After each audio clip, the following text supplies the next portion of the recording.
Let me first of all thank John and Joe and Juan Carlos and Etan and Mike for sharing their remarkable stories with us. And let me thank Mike Strautmanis for helping to guide us through this process. Where'd Mike go? There he is, over there. A couple other people that I want to acknowledge. First of all, our terrific Secretary of Transportation, LaHood, is here in the House.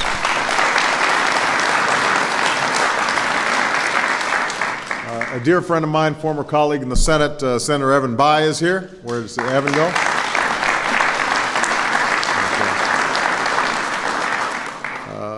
Chicago's own Congressman Danny Davis from the West Side. Where's Danny? He was here a second ago. Give him a round of applause anyway.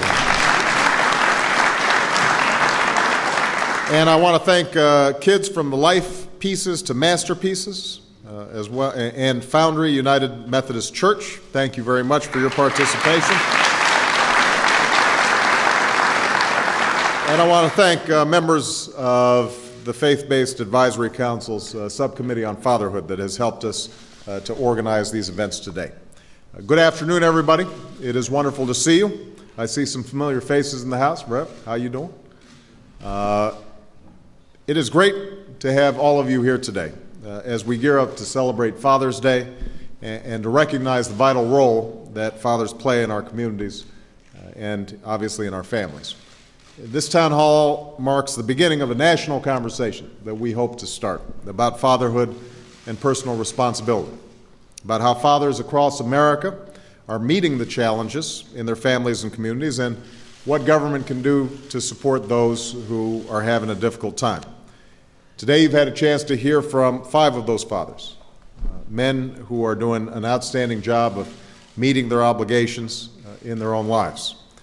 We all know the difference that a responsible, committed father like those 5 gentlemen can make in the life of a child. Fathers are our first teachers and coaches. They're our mentors. They're our role models. They set an example of success, and they push us to succeed, encourage us when we're struggling. They love us even when we disappoint them, and they stand by us when nobody else will. And when fathers are absent, when they abandon their responsibilities to their children, we know the damage that that does to our families. Some of you know the statistics. Children who grow up without fathers are more likely to drop out of school and wind up in prison. They're more likely to have substance abuse problems, run away from home, and become teenage parents themselves. And I say this as someone who grew up without a father in my own life. Now, I had a heroic mom and wonderful grandparents who helped raise me and my sister. And it's because of them that I'm able to stand here today. But despite all their extraordinary love and attention, that doesn't mean that I didn't feel my father's absence. That's something that leaves a hole in a child's heart that a government can't fill. Our government can build the best schools with the best teachers on earth, but we still need fathers to ensure that kids are coming home and doing their homework and having a book instead of the TV remote every once in a while. Government can put more cops on the streets, but only fathers can make sure that those kids aren't on the streets in the first place. Government can create good jobs, but we need fathers to train for these jobs and hold down these jobs and provide for their families.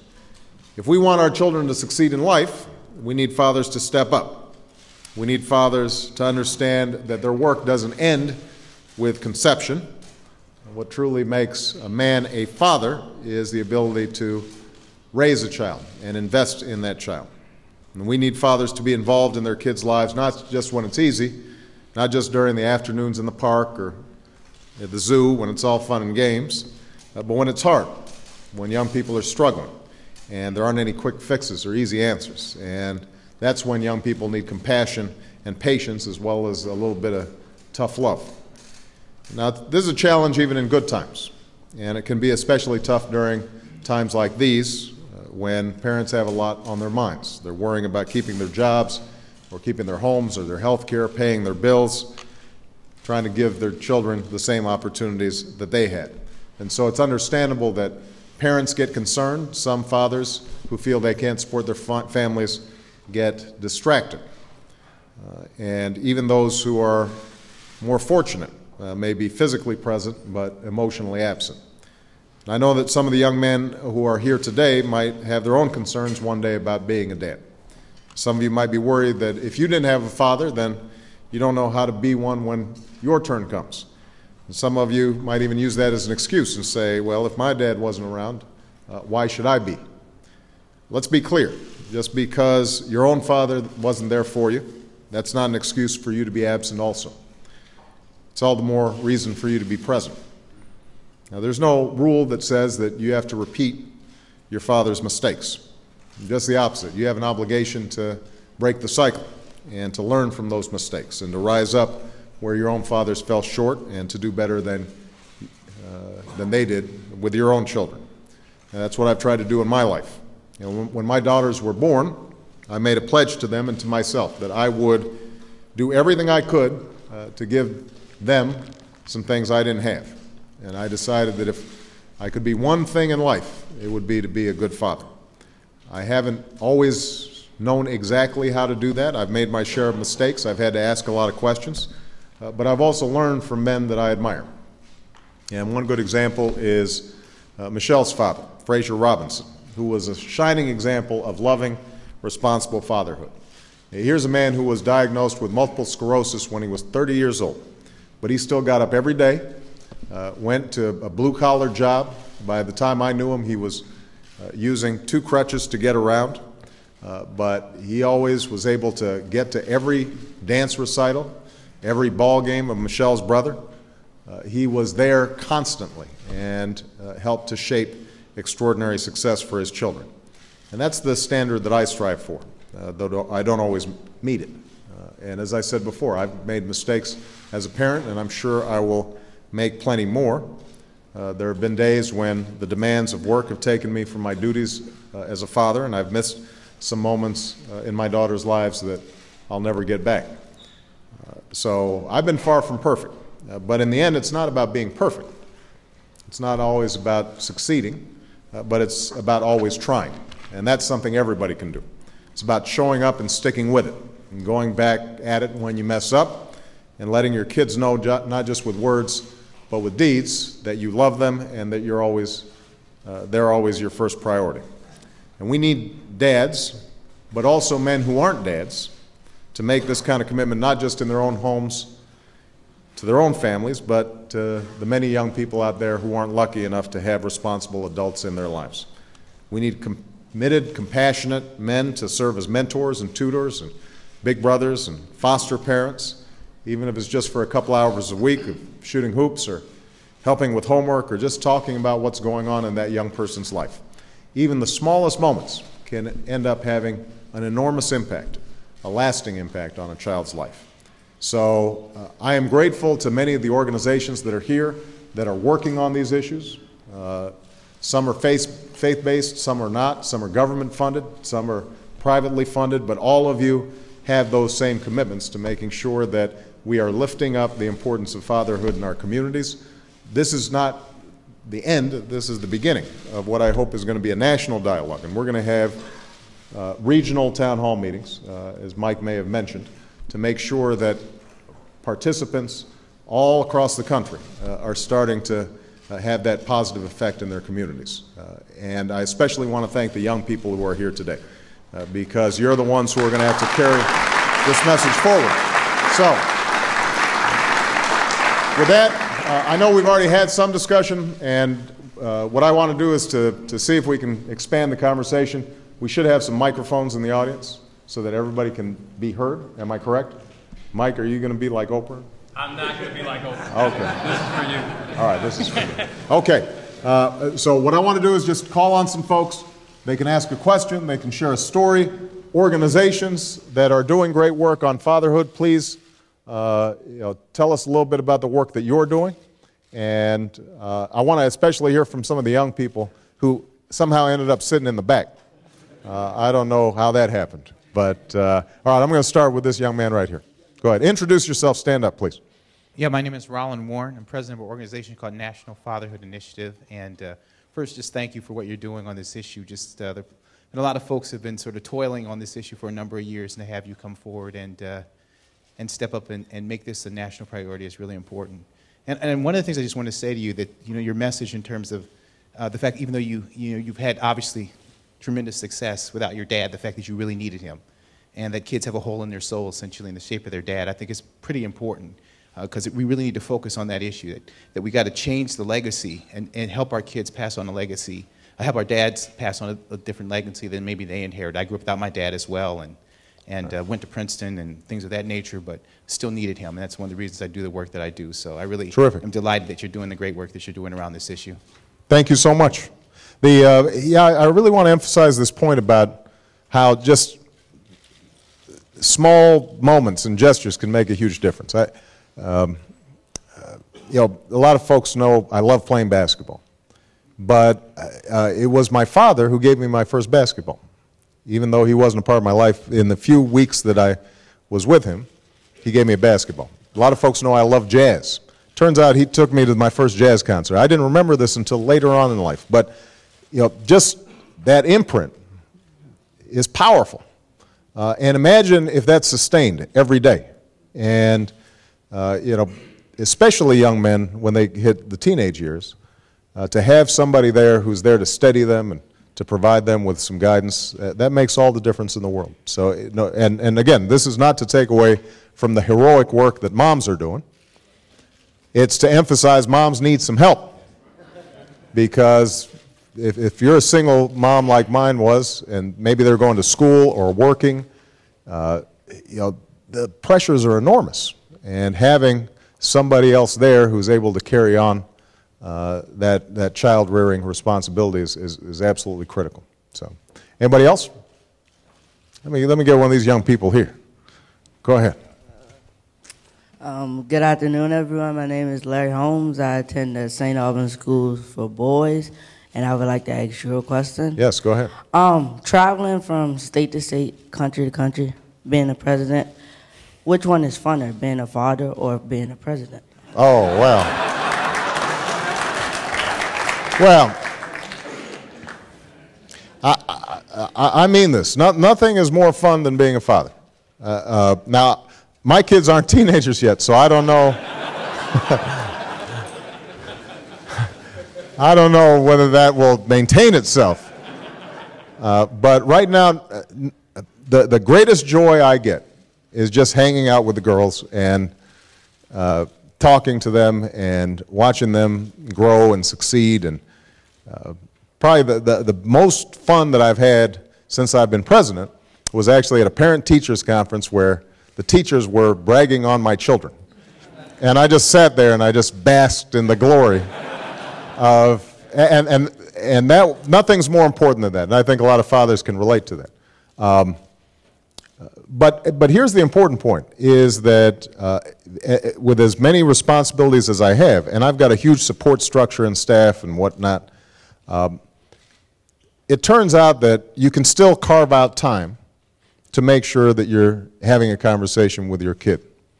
And what it does mean is that fathers sometimes have to give up stuff that they'd like to do instead, like just sit there and watch SportsCenter. I know we got D. Wade here. I like watching the highlights, but sometimes instead of watching the third, fourth, fifth time SportsCenter, I just watch it once, so that I can then spend time with the girls, because they don't like watching basketball that much. But being president is pretty fun too, no doubt about it. All right, great question. Next. Yes, sir, right here. Harry, you got a microphone. Hi, Mr. President. My name is Chris Maples. I founded an organization in Indianapolis called Dads Inc. 4 years ago today, actually. And I hope that these dialogues continue to let everybody know that this isn't a rich or poor, a north or south, a black or white. This affects everybody from the upper class to the lower class, and that's who we work with, that broad range. And over these 4 years, I've just heard dramatic stories of just so appreciative that we have a service in Indianapolis for all fathers, and that everybody is appreciative of that, and I hope we can keep that up on a national level too. Absolutely, absolutely. I think this is really important to emphasize. 23% of young people are growing up without fathers.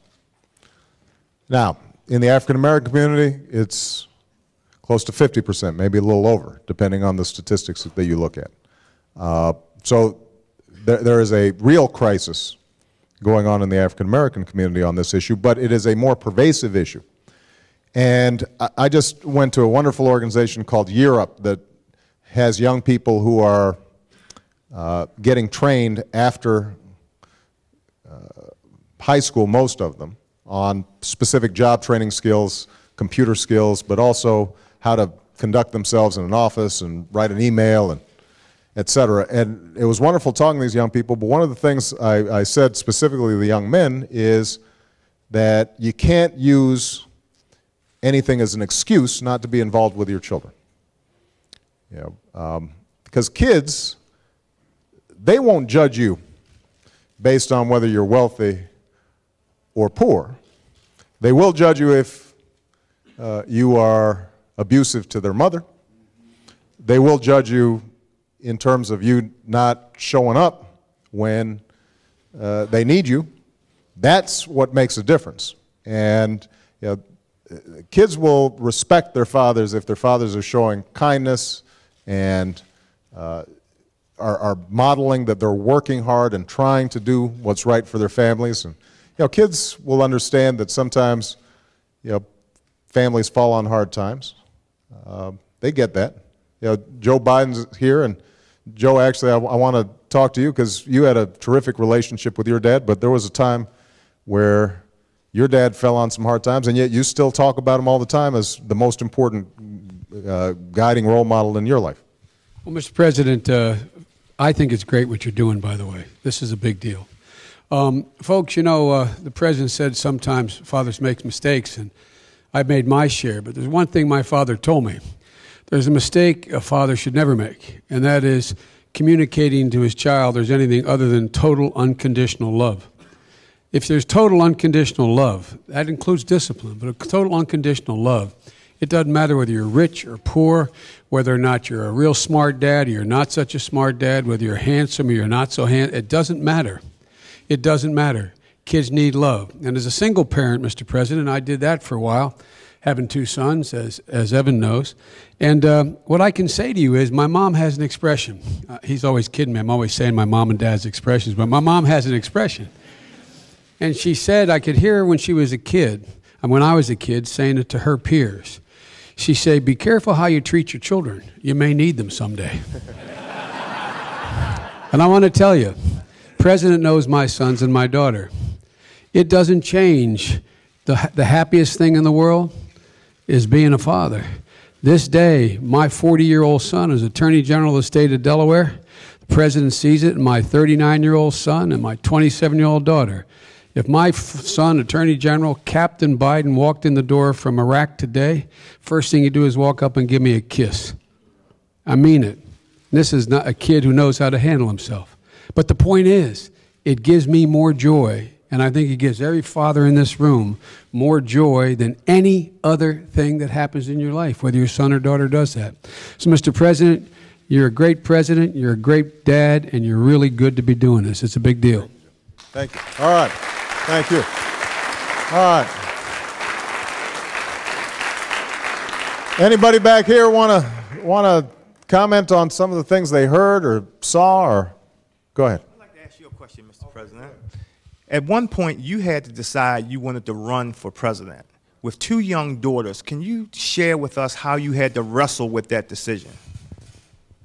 Well, it's a great question, and I think I've said this publicly before. The first question, the threshold question that I had to ask in conjunction with Michelle, because this was a joint decision, was could our family handle it? And frankly, if it hadn't been for Michelle's extraordinary strength and commitment, I could not have done it and would not have done it. And she was able to handle, for big chunks of time, being like a single mom. Now, as I want to emphasize, we're luckier than most. We've got more resources than most. And so I don't want to diminish how tough it is.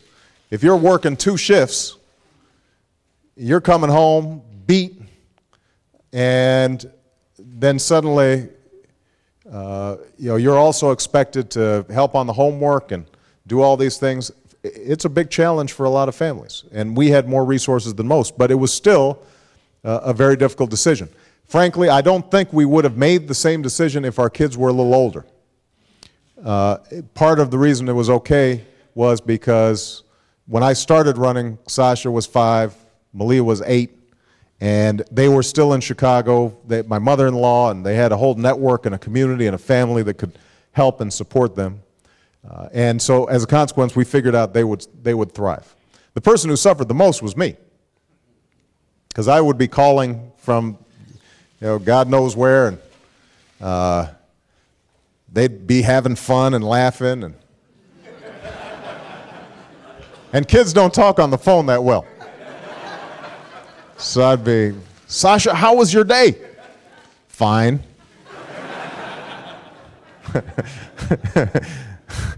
What did you do? Nothing. You guys have had those conversations. And so there were times where just physically I wanted to just be with them and just couldn't. And so it was the hardest part of deciding to run for president. The best thing about being president, by the way, is having a home office, because that means that that means that I get home for dinner, and even if I have to go back to work, and that makes all the difference in the world. So, okay, Ed? Mr. President, got one right behind you. No, got right behind you. No, I wasn't. I'm used to you throwing my questions away. No, I wouldn't do that. Go ahead. I'm just kidding.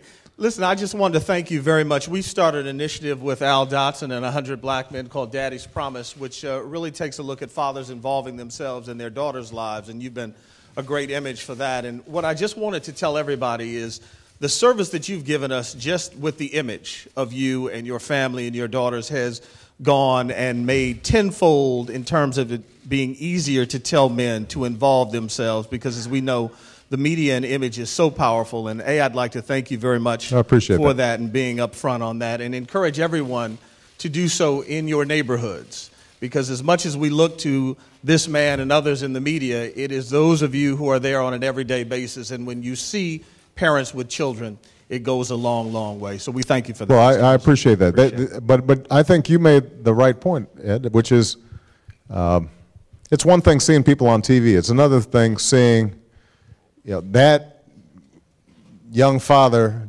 down the street who's just like you, except he's holding his baby in his arms, or taking that toddler to the park, or participating in the Little League. That's where young people get sort of their images of what it means to be a man, more than they do from whatever's on the screen. But I very much appreciate what you said. Okay, I'm going to call on a token mom here, just so that she can comment on these things. Reverend Dr. Barbara Lee Skinner, good to see you. I want to say for women, I'm a mother and a grandmother, this is a day of celebration for us. We just felt our shoulders lifted, not having had a father, but I thank you for Bill Cower and Mr. McDaniel from Run DMC coming over to Ballou. The only time you hear about Ballou High School is when someone is shot or killed. Today, the kids asked us, they said, they're coming to see us? So I want to thank you on their behalf, that you cared enough about children who are on the other side of the river. Enough. My question is, how do we keep lifting up the stories of the kid who's not in trouble, right? Who goes past the drug dealers, who decides to stay in school, as opposed to we spend so much emphasis on what's not working. How do we talk about what is working? Well, look, I think you make a great point. First of all, I do want to thank all these wonderful men who took the time to go out and, Coach Cower, is the first time that you've seen Redskins fans cheer for you. That doesn't happen that often. But these extraordinary men for taking the time to do this. Please give them a big round of applause.